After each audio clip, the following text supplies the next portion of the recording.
What's up, wrestling fans? Welcome to the main event of episode number 310, if I remember correctly, of this episode of the Smark Out Moment Smack Talk podcast. We are going to be doing a Call the Spot, the 13th edition of Call the Spot, actually. We've done quite a few of these over the years. And this one is a standardized kind of thing we do for pretty much every Survivor Series now, where we're going to be ranking all the members of all the teams for Survivor Series. There's 4 teams, so we're going to be actually doing kind of 4 editions of Call the Spot on the card in one, or well, technically 2, because we're going to split this video up. But that's what we're going to be doing today. If you don't know how that works, we will break down exactly how that works in a minute or so. But first things first, I need to talk about who is going to be talking on this edition. I, of course, am your host as always, Tony Mango, and joining me for this is Callum Wiggins. What's up, Callum? So, which series of Survivor was your favourite? Let's see. 4. Okay. Always go with 4. I don't know why. 4 and 12 are my go-to numbers. Yeah. I never really watched it because it was US series.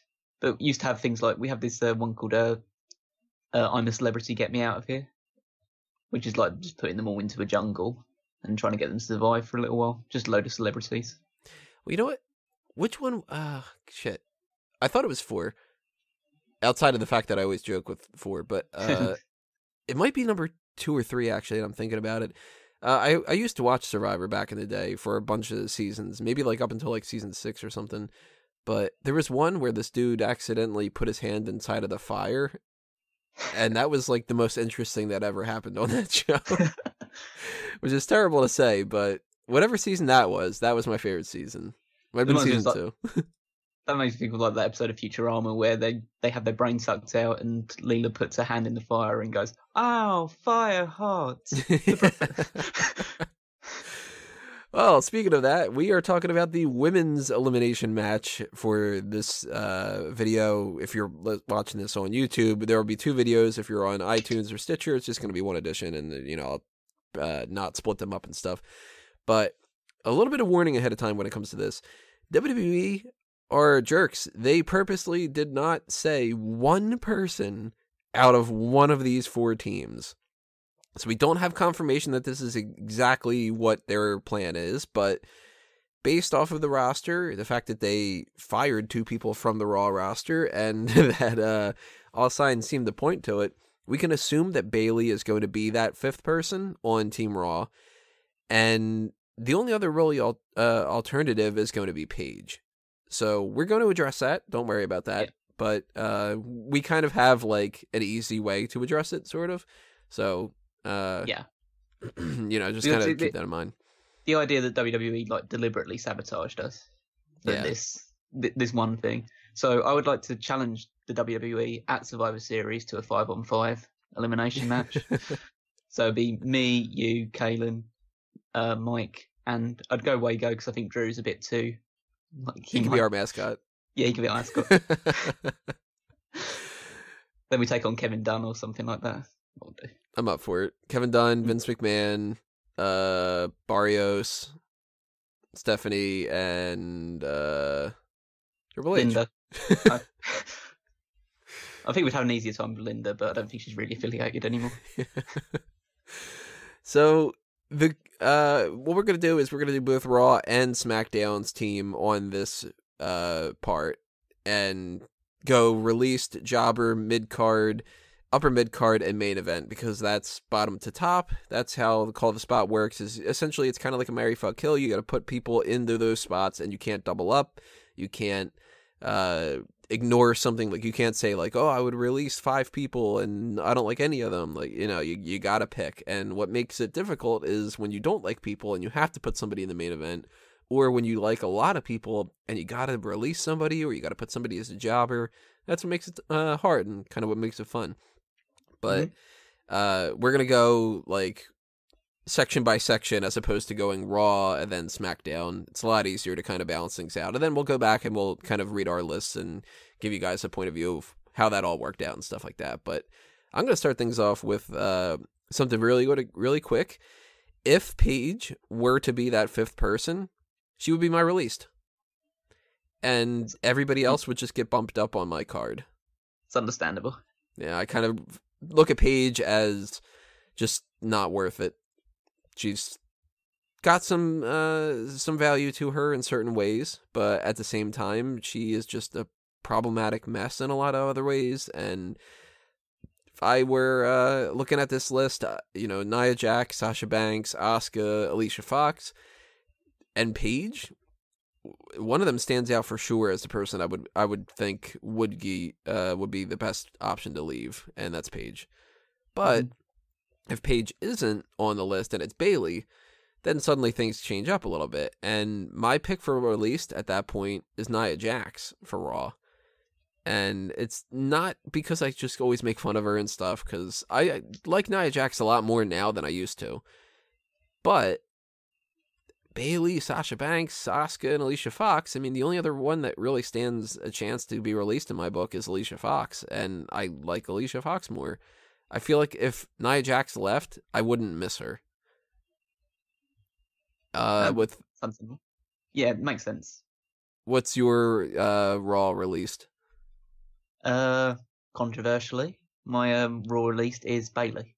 Did not see that one coming. It's one of those situations where I think being released is almost a benefit to the person being released. I can't remember the last good match that Bayley's had. Like the last match that I think, oh, okay, I'm gonna go and watch that again. It's almost like she peaked too soon in NXT, when she was the beloved babyface and having the great matches with Charlotte, Becky Lynch, Sasha Banks. Ever since then, she kind of plateaued. Maybe she stayed in NXT too long, and then when she was called up, they've done very little to help her character. And it's not saying I'm putting all the blame on WWE's doorstep for Bayley. I think Bayley has also stayed in her comfort zone, which I don't really like to see. I like to see wrestlers, if they are in a situation where things aren't exactly going their way, to try something different or try and change things up. She's just stayed at what she does, and what she does, I think, isn't enough at this point in time. Maybe a heel turn would change things up, but at that point, if you're at the point where you're kind of clinging to a heel turn to try and save you, I think you're kind of on the precipice already. And I think the other four have more value in the different areas of being in WWE than Bayley has at the moment, even as a jobber. So I would release her. Yeah, I can see the argument for that. I mean, I like Bayley in the ring more than some of the other women, and that's why I rank her up higher. But she is pretty stagnant. Yeah. I mean, Bayley at her best is better than a lot of the women on the list. But I just don't think she's been at her best for over a year now. Yeah. I think that a lot of things went sour when she won that title before WrestleMania. Yeah, I think they mistimed that. I know a lot of people were saying that, it's fine to win the title on Raw, but it just didn't work out for her. They didn't build her up enough for it. And they did this weird thing when they brought her up of pushing her to the title scene very quickly and then cutting her away from it and then pushing her back into it. It was a bad way of handling her. Yeah. For the SmackDown side of things, we have Becky Lynch, Carmella, Charlotte Flair, Naomi, and Tamina. I think we'll agree on this one. Tamina. Yeah. Yeah. I hate to say that about Tamina, though, because I want her to get a push, and I want her to eventually have a women's title reign. But, I mean, shit. Out of this list, she is the least important one, and she is the one that, again, same with Nia Jax, if she went missing, I don't think anybody would care as much. If you release Becky Lynch or you release Charlotte or Carmella or whatever, people are going to go, wait a minute, why would you fire her? Or whatever. I think if Tamina went, everybody would go, that's a shame. And then they'd be over it by 20 minutes, I mean, like you, I'd like to see Tamina get a push, but unlike you, I'd like it to be off a cliff. She's really, for somebody who's been around as long as she has, she's already around about 40, I think, so she's already got the age factor against her. And then... Yeah, I think she is the oldest woman on the roster, including Mickey. And like being with WWE as long as she has been, I don't really see a huge amount of improvement from her in any sense of the imagination. She's good in one role, and that's as the bodyguard to another like wrestler, the actual star. She's a Diesel that never actually develops any charisma or ability on his own. So I think she's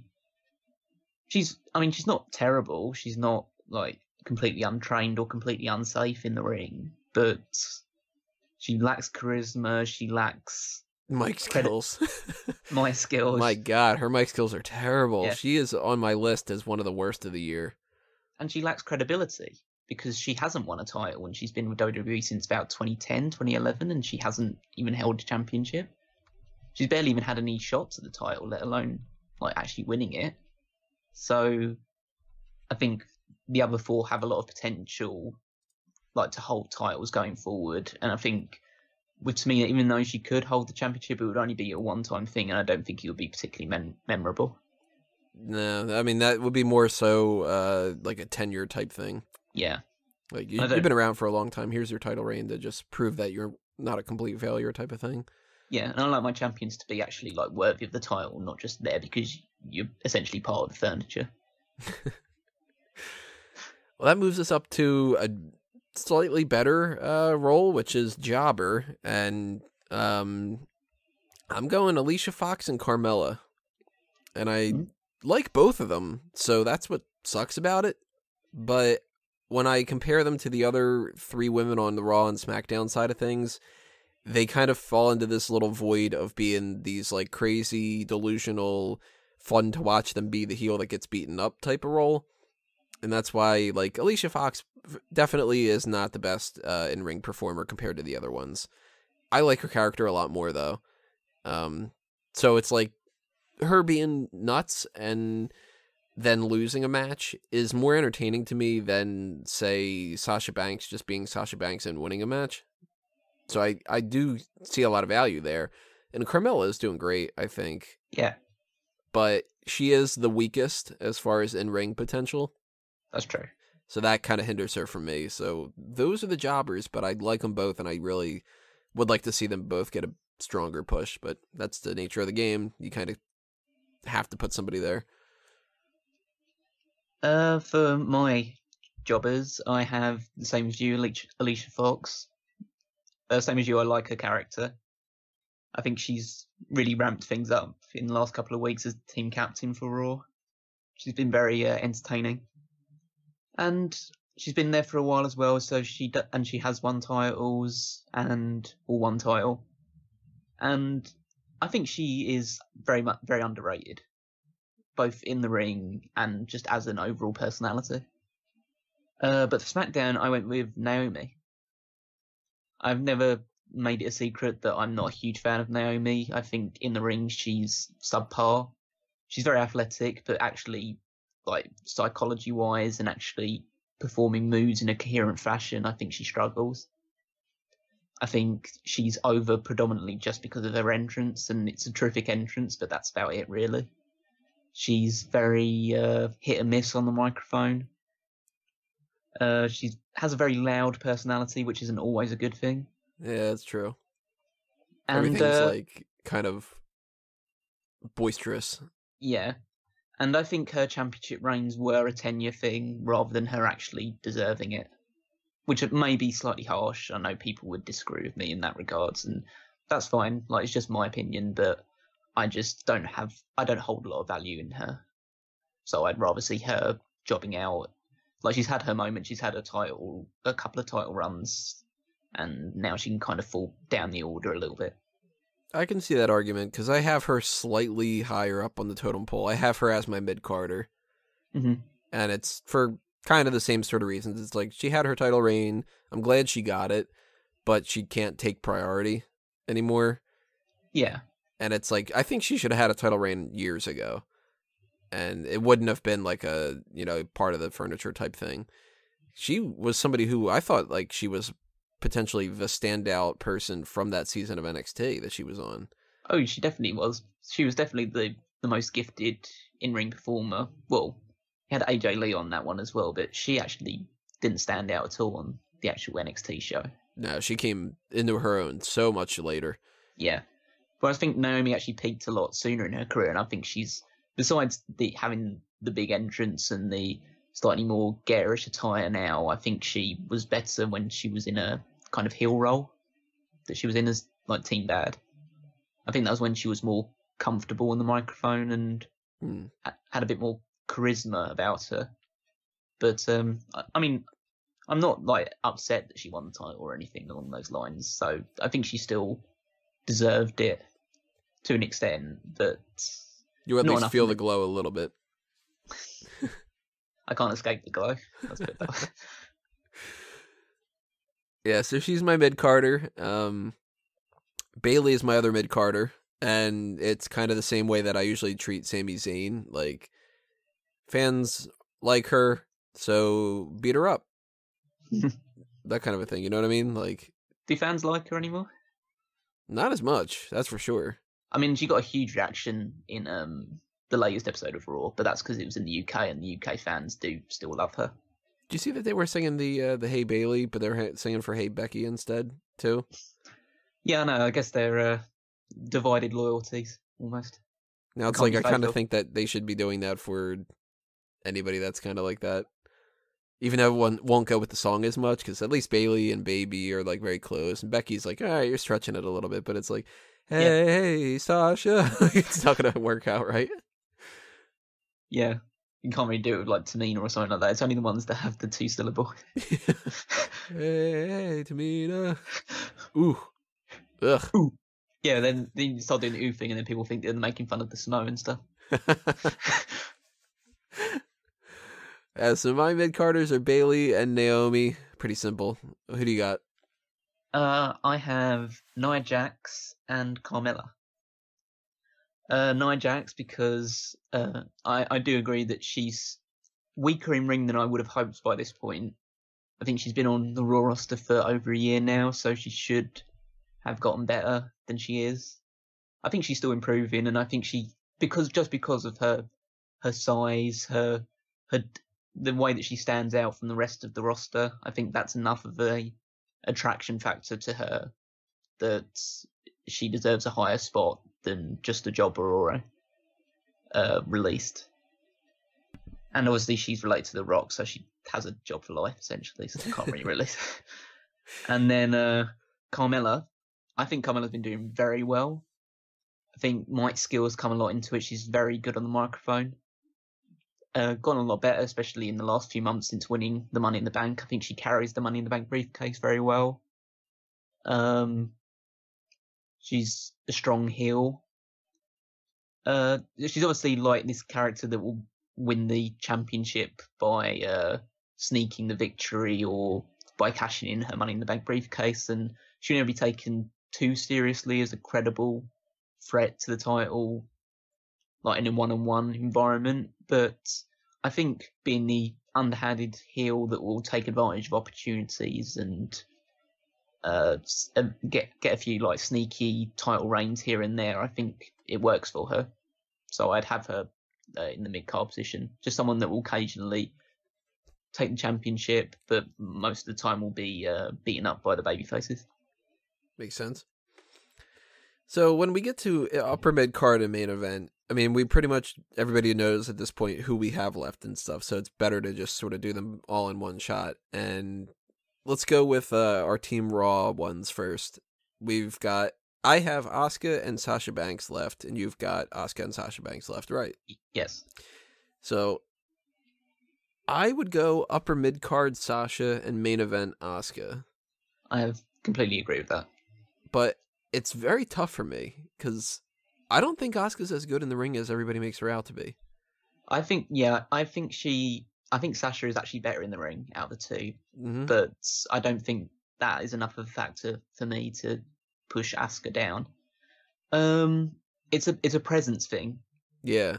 And Sasha has been up and down too much, really. I mean, she's won the title 4 times, but she hasn't defended it once. Yeah, her title reigns in total are like, like 4 weeks maximum, I think? Probably about a month, 2 months at most. And even her run in NXT, even though people like say it was memorable and like very like well received, was also very short. So she doesn't hold on to the belts very long. She's definitely one of, if not the strongest wrestler in terms of just bell-to-bell stuff. Her selling is fantastic. She's obviously got a very good submission hold. Very popular.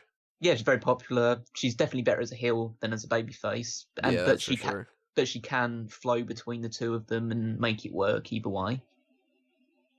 But it's just, maybe it's just the fact that Asuka's new on Raw and her dominance in NXT is just so fresh in the mind. But and I don't know how to describe it. Sasha Banks doesn't strike me as a draw. Asuka does. Somebody that people would pay to see Asuka in like, maybe not supposed to headline a show, but compete in a big show, whereas Sasha's not quite there. I think Sasha's one of those people that she has. That's a bad way to word it. I was going to say outstayed her welcome, but that's not true. Like, no. She has banked on the I don't want to do a fucking pun. Yeah. Oh my god, even my subconscious. Oh god, you're so funny, guy. She's sort of built herself up on this idea of that she is important, and she's been resting on the laurels of it rather than actually proving it time and time again. She does, like, I think between the ropes she does always try and put in 100% effort. I think it's between that she can sometimes get a little bit stagnant. Mm-hmm. And her mic skills are not getting any better. No, especially as a babyface, it just doesn't feel like she has a lot of conviction with what she says. And there's also a part of it that kind of bugged me where, like, she seems a little entitled. I can agree with that. You know, like, she complains about, like, Alexa Bliss, and I can understand having at least a little bit of, like, jealousy when you're somebody who grew up and you loved wrestling and you've been wrestling for years, longer than somebody like Alexa Bliss and stuff. But at the same time, if you're, like, working any job, you know, you could be a construction worker and you grow up your whole life loving tools and loving trucks and stuff, and some guy comes along and he's better at the job, you just have to get better, you know? Like, that's the name of the game. Whoever is better at a job is better at a job, and the only way that you can prove that you're better than them is to prove that you're better than them, not to just complain and say, well, they don't deserve it because I am more dedicated. If anything, Alexa Bliss proves that she's a little bit more dedicated because she continues to improve in that regard. And for Sasha to be, like, all pissy about that, that would rub me the wrong way if I was behind the scenes, and I would probably put her in that lower spot just to kind of, like, teach her a lesson, you know? Versus Asuka's kind of like, she's where the momentum's going, and even though there doesn't seem to be, like, a whole lot of backstage information about her and everything, I haven't really heard any problems. No. I mean, it's quite obvious that Triple H is 100% behind her. Right. In the backstage capacity. I mean, he's obviously behind a lot of NXT people, but you can kind of get a sense. He double down on her a lot. Yeah, that if anyone ever brings up the idea of Asuka losing a match, then he's probably just going to just put his fist down and say, no, just pedigree him for a table or something just to get him to stop. I mean, Asuka, mic skills wise, is obviously an issue with the language barrier. I think it's not too much of an issue because she only says things briefly, and what she says is kind of fine. With Sasha Banks, it's almost, there's a expectation that she needs to be able to cut, like, decent length promos. Yeah, because that is her first language, so she shouldn't be struggling with that. And Asuka, to her credit, she seems to have grasped English a lot better than Nakamura and Itami. Yeah, she has done very well. And to be fair, all she has to really say is nobody is ready for Asuka. Yeah. And then the crowd just go mental about it. so just keep doing what works. And I think in time, as long as they don't completely fuck things up, she could be the biggest name in women's wrestling. I mean, she can't, in a sense she already is, but it's more of a potential that needs to be realised. Yeah. Like, when I look at these two, I think which one's the Trish, which one's the Lita, and Asuka strikes me as the Trish out of the two. That makes sense to me, yeah. And I think that she's a little bit overrated, but given the way that Bayley's been, the way that Sasha's been, Nia Jax and Alicia Fox or Paige or whatever, I mean, Asuka, to me, it's hard to argue anybody other than Asuka being that main event spot. Mm-hmm. Now with SmackDown, we've got both Becky Lynch and Charlotte left. Yep. And I hate to admit it, but I'm putting Charlotte in my main event and Becky in my upper mid card. Again, I'm agreeing with that. I like Becky more. And I like her more in every role. Isn't that that's kind of the point, really? That's why she should be the upper mid carder. A little bit, yeah. And it's like, I have to admit that a lot of it is just based off of perception, and WWE has definitively, I mean, there's no argument, put Charlotte over Becky Lynch. Yes. So by this point, Charlotte is the bigger star, and it's harder for her to take that little step down and Becky to move up and make it seem like it works than for Becky to stay where she is and Charlotte to just be a notch above her, you know? Yeah. I mean, it's partly perception. I do agree with it that WWE definitely put more of a focus on establishing Charlotte as a top star. And Becky's kind of the lovable underdog that will occasionally get the big win, but most of the times will just fall short the final hurdle. But I think there's other aspects as well. I think both of them are, I don't know, on the microphone, they're hit and miss for sure, but I think they're both kind of underrated. I think Charlotte, when she does tone it down a little bit and speaks more like a human, as opposed to I am your queen. Yeah. I hate that. Yeah, pretty much. I think that was a very good impression. Everything's just shouting without actually shouting. Yeah, I think in the next year or two, she'll start to realise that she doesn't have to do that all the time and can be a little bit more understated, but still get the same point across. God, I hope so. And I think Becky is underrated just because of her accent. Yeah, she needs to stop saying up. Whoop. Yeah, and I think that gets her in an issue both behind the scenes and occasionally in front of the camera. But I think what she actually says and the way she says it has got a lot of conviction and heart into it. In the ring, they're both very good. I think Charlotte is better than Becky in the ring. Yeah, I think she's got an edge over her. I mean, they're both very good. They're both, again, working with the WWE's patented thing of all women have submission finishes, which I think works. But but Charlotte has the moonsaults and the flips that can have this big high spot moment, whereas Becky's a little bit more just stay on the ground. What ultimately got me to pick these two for the two different sides was I looked at Sasha Banks versus Becky, Sasha Banks versus Charlotte, Asuka versus Becky, and Asuka versus Charlotte, and I said, what's the main event for WrestleMania if one of them had to be? Yeah, Asuka versus Charlotte. Yeah, that's the money match they should be building towards at some point. Mm-hmm. It's good they're both separate at the moment because it's something that should be built over a couple of years. Not a couple of years, but at least a year. That's at least WrestleMania 2019, not this next one. Yeah, definitely. I mean, especially it's likely that's probably going to be that 4 horsewomen match. It's good to keep them separate. It means Asuka can concentrate on the women's title, and Charlotte has her own thing to deal with as well, which is just as big, if not bigger. Mm-hmm. So it's good to be able to keep them separate up until, like you say, WrestleMania 34 does sound like the ideal setting to finally have that match. Well, that'd be 35, wouldn't it? Oh, yeah. My dates are all wrong. So to give you guys a rundown of our women's groupings that we've got here, my Team Raw was either Paige or Nia Jax for released, and then bump everybody up in that kind of a regard if it's not Paige. Jobber, Alicia Fox, Bayley mid-card, upper mid-card, Sasha Banks, main event, Asuka. Yours was? My release was Bayley, and I also say that if Paige was on the team instead of Bayley, then she would also be my released. Alicia Fox, my jobber, Nia Jax mid-card, Sasha Banks upper mid-card, and Asuka main event. So we have the same list, but you flip Bayley and Nia Jax, and that's it. Mm-hmm. For SmackDown, bottom to top goes Tamina, Carmella, Naomi, Becky, Charlotte. And yours is somewhat similar, but a couple little changes.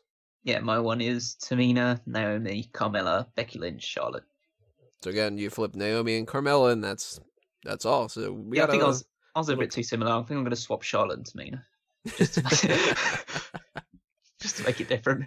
In fact, let's go main event page. Yeah. And released page. And James Ellsworth main event. There we go.